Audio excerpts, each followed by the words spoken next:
So another thing as well we do get asked a lot about is, say you've had a moment of bad performance, so you have not been able to, get it up with your woman or your partner. And then that then creates this anxiety and this stress around it happening again. So you've almost like, I guess, like you said about that behavioral switch, like these little lessons that we're learning in our brain, that every time I go to have sex with my partner, I'm not going to be able to perform. You almost like taught yourself that, therefore you're increasing your anxiety around performing. How would you train yourself to think that you are going to perform? Like, as you were saying before, it's all about those behavioral changes. Yep. Yeah, performance anxiety is a son of a bitch. That's probably performance anxiety is probably like I because a lot of guys will conflate like erectile dysfunction. They'll think they have erectile dysfunction when in reality they actually have performance anxiety. Like there's nothing wrong with like the plumbing downstairs. There's nothing actually wrong with their blood flow, their hormone levels, like any of this stuff. It all works. They just are in their head, and the old boy downstairs ain't cooperating, right? So how do you get? That is the problem as well. You described it perfectly, where a guy will have one instance, and then that one instance will cascade into further instances. Oh, bad experience 1 leads to bad experience 2, which leads to bad experiences 3, 4, and 5. And so now he thinks this is a permanent problem. The key is to recognize, okay, if it happens once, the ideal scenario is to stop instance 2 from happening.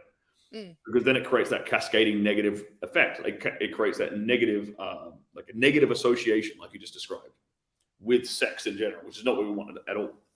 So one of the ways that you have to mind fuck yourself out of that as a guy, because your brain is not helping you. Your brain tries to protect us. That's the whole, all these like weird like anxious and nervous feelings and stuff are really just our own brain trying to keep us safe and protect us from harm. So in this situation with performance anxiety, what you've done is you've kind of associated like fear and pain with sex. You've associated anxiety and all these negative emotions with sex.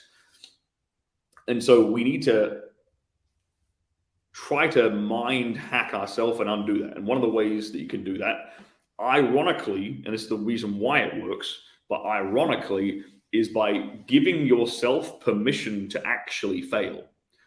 So with performance anxiety, you have set yourself up with a certain expectation.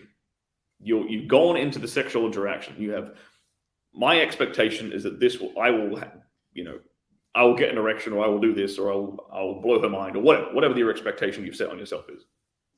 And then you failed to meet that expectation. And not only have you failed to meet that expectation, you failed to even get it up in the first place. You failed to even perform in the first place. Because you've associated with that, like, if I don't achieve this goal, it means all these other things. If I can't please my partner in the bedroom, it means that I'm a worthless lover. It means I'm not worthy of love. I'm not worthy of affection. I'm a loser. All these other things. If I don't get an erection in the bedroom, it means I'm a loser. I'm worthless. Blah blah blah blah blah. Like just all these negative thoughts. So that's the association that the guy has created in his head. So how do we undo that association? Well, we flip it. And we give ourselves permission to fail. And we deliberately, with purpose, we deliberately go into the next sexual interaction and we tell ourselves, I am going to be super selfish. I'm going to bust a nut in about 5 to 10 seconds. That is like the criteria. We set the criteria for sex for ourselves so ridiculously low that it then has to qualify as a success in our own subconscious mind. Right? And this is primarily for to stop instance number 2, to stop the next instance, right? To stop it from becoming a cascading negative thing. So we've had one instance of bad performance anxiety, whatever, we didn't get it up, cool. Second time is like, you know what?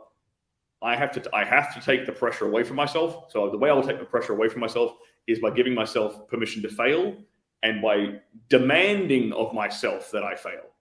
By demanding of myself that I just have the most selfish quickie sex of my entire life, and that is all I demand. Ironically enough, if you truly convince yourself into accepting that, you will probably perform very well. You will probably turn up, and because you've set the bar for yourself so low, you will have no problems at all performing. Now, the next thing you need to add to the equation is you have to, like I use the expression, fuck yourself out of a funk. So in the same way that you can have performance anxiety episode 1, which turns into number 2, into 3, into 4, you need to basically cultivate the complete opposite. Because if you don't, your body will have this lingering, your brain, will have this lingering anxiety around sex unless you provide your brain with reference experiences to the contrary. And that's also part of why like deliberately trying, like lowering the bar also works, because it counts as a positive experience. Because I've decided that I'm going to have shitty, selfish sex right now.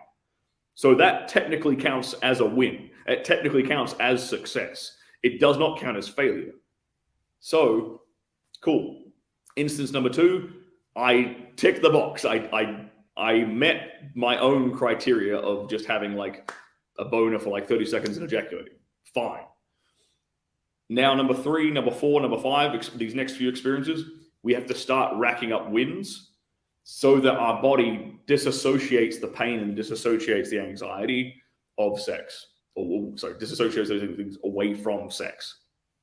And they purely start to see it as a positive experience. Performance anxiety, in my opinion, is actually probably one of the hardest things to fix in guys, because it's all up here. It's all mental. It's all on himself and his ability to like control his own like thoughts and reactions to his thoughts. So meditation is one of the things I highly recommend guys get into if they are having this problem. And meditation, by the way, doesn't necessarily mean sitting around and oming and ahhing with your legs crossed. Meditation, especially for men, meditation can take many forms, because meditation is is being present in the moment, being present with a lack of thoughts, really, but just being present in the moment and not resisting the present moment, because that's also related to performance anxiety. Performance anxiety is resisting the present moment, resisting what's happening, right? Because the mental thought pattern that goes on in a guy's head is like, oh, I hope she likes me. It would suck if my boner didn't work right now. Oh shit, my dick's going soft. Oh no, I've lost my erection. Crap. Like, it's just this negative spiral that goes down like that. But what is that?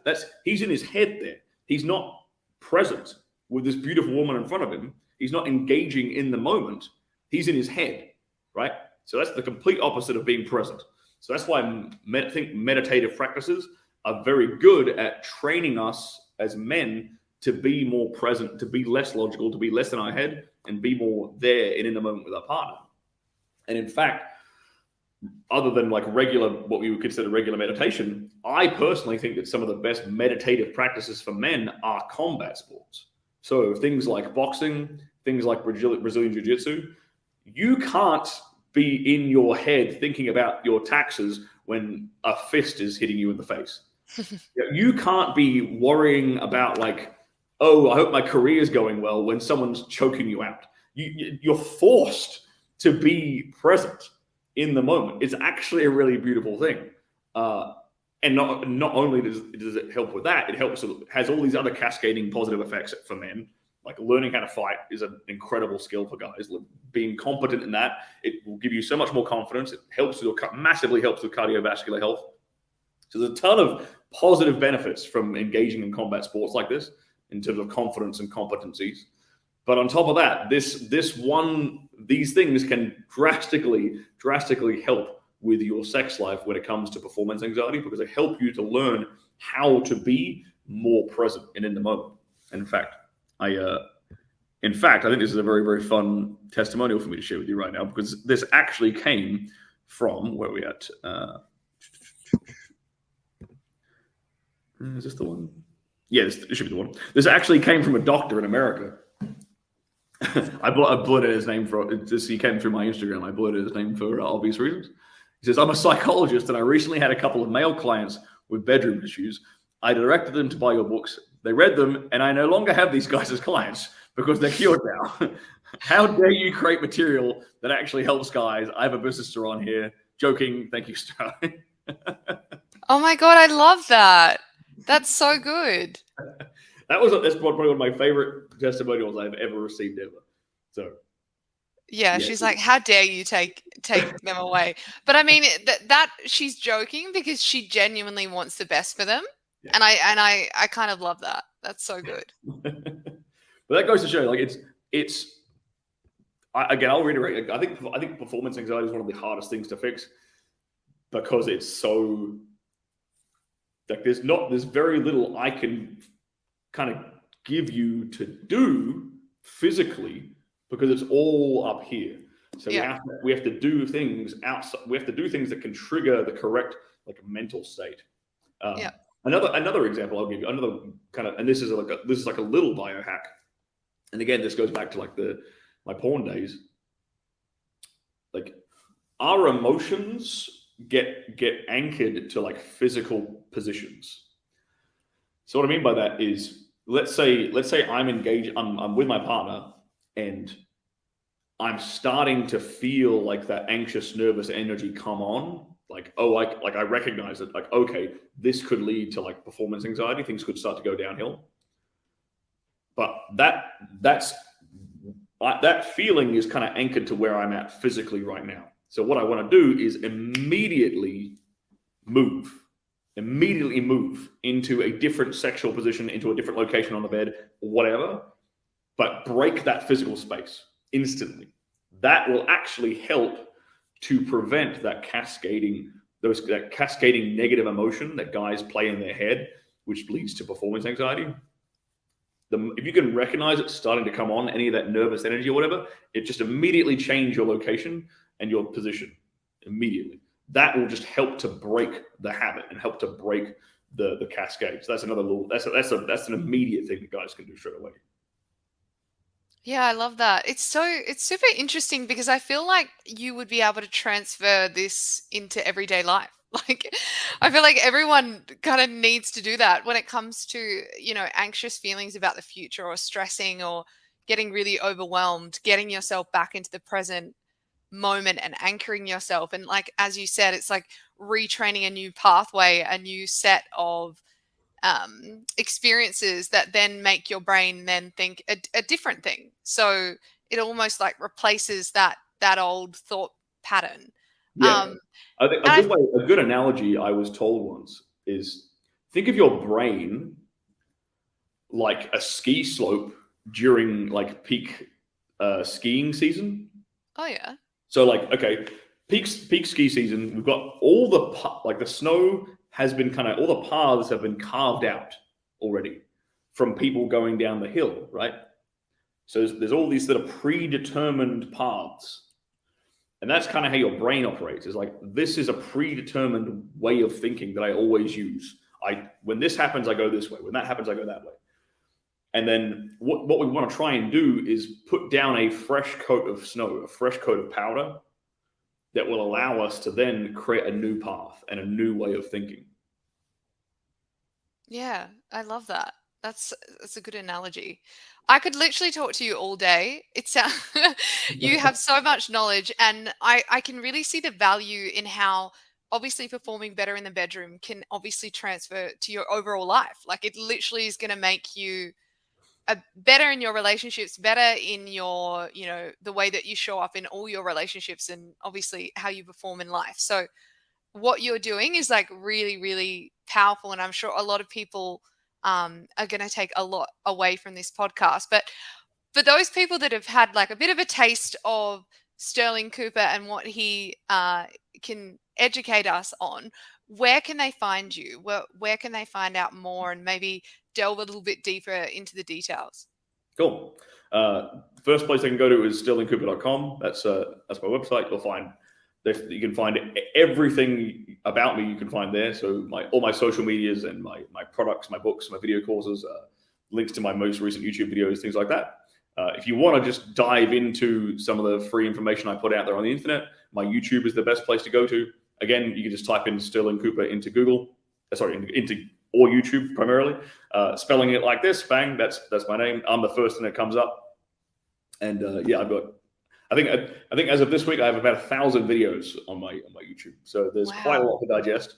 But I've taken some of the best stuff and put it into playlists for guys when it comes to different bedroom issues. So that's the easy reference stuff. So just dive straight into those, and we can start to fix some of these problems and get you, turn you into an amazing lover in the bedroom.